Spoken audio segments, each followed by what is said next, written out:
আসসালামু আলাইকুম। স্বাগত জানাচ্ছি voice of Bogura Facebook page VAB24 live থেকে। সাথে আছি আমি তাজুল ইসলাম। আজকে শিক্ষার্থী ভাই বোনদের জন্য এক বিশেষ বার্তা নিয়ে এসেছে। সেটি হচ্ছে ডাচবাংলা ব্যাংক শিক্ষাবৃত্তি প্রসঙ্গ।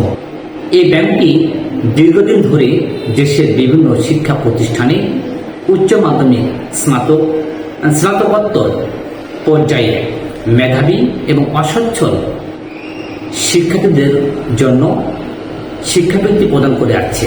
তারই ধারাবাহিকতায় সদ্য প্রকাশিত 2026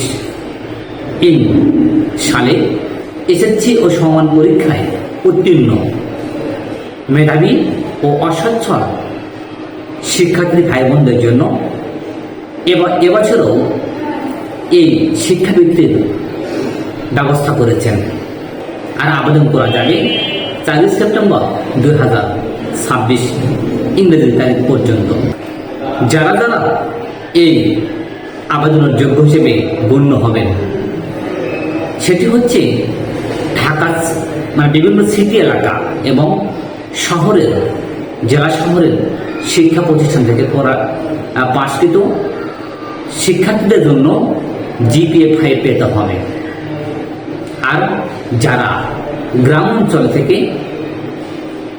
SSC ও সমান পরীক্ষায় উত্তীর্ণ হয়েছেন বা উত্তীর্ণ হয়েছ তাদের ক্ষেত্রে পয়েন্ট কিছুটা কম নির্ধারণ করা হয়েছে। সেটি হচ্ছে 4.83 পয়েন্ট, অর্থাৎ GPA 4.83। এখানে আরেকটি কথা উল্লেখ করা হয়েছে, সেটি হচ্ছে গ্রামীণ জনগোষ্ঠীর জন্য 90% উপবৃত্তি নির্ধারণ করা হয়েছে। বিশেষ করে যারা গ্রাম থেকে অতি কষ্ট করে মেধাবী প্রকাশ করেছেন এবং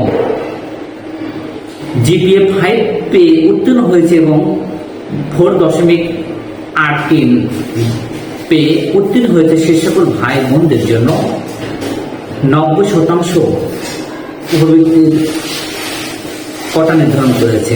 তার মধ্যে 50% ছাত্রীদের জন্য এই বৃত্তি নির্ধারণ করা হয়েছে। আর এখানে আবেদন করতে যা যা লাগবে সেটি হচ্ছে আবেদনকারীর 1 কপি পাসপোর্ট সাইজের স্ক্যান কপি, পাশকৃত নম্বরপত্র স্ক্যান কপি, বাবা মায়ের ID কার্ডের স্ক্যান কপি এবং তাদেরও 1 কপি করে ছবি আবেদনের সময় দাখিল করতে হবে। আর এসব যাচাই বাছাইয়ের পরে ব্যাংকটি তাদের ফলাফল তাদের নির্দিষ্ট ওয়েবসাইটে প্রকাশ করবে। আশা করা যায় গ্রামীণ জনগোষ্ঠীর বা গ্রামীণ মফস্বল এলাকা থেকে যারা আবেদন করবে তাদের মূল্যায়ন করা হবে। তাই অবশ্যই কালক্ষেপণ না করে, অবহেলা না করে আর্থিক সহায়তা পাওয়ার জন্য আবেদনটি করার জন্য আমাদের ভয়েস অফ বগুড়ার পরিবারের পক্ষ থেকে আহ্বান করছি। ভালো থাকবে, সুস্থ থাকবে। আল্লাহ হাফেজ।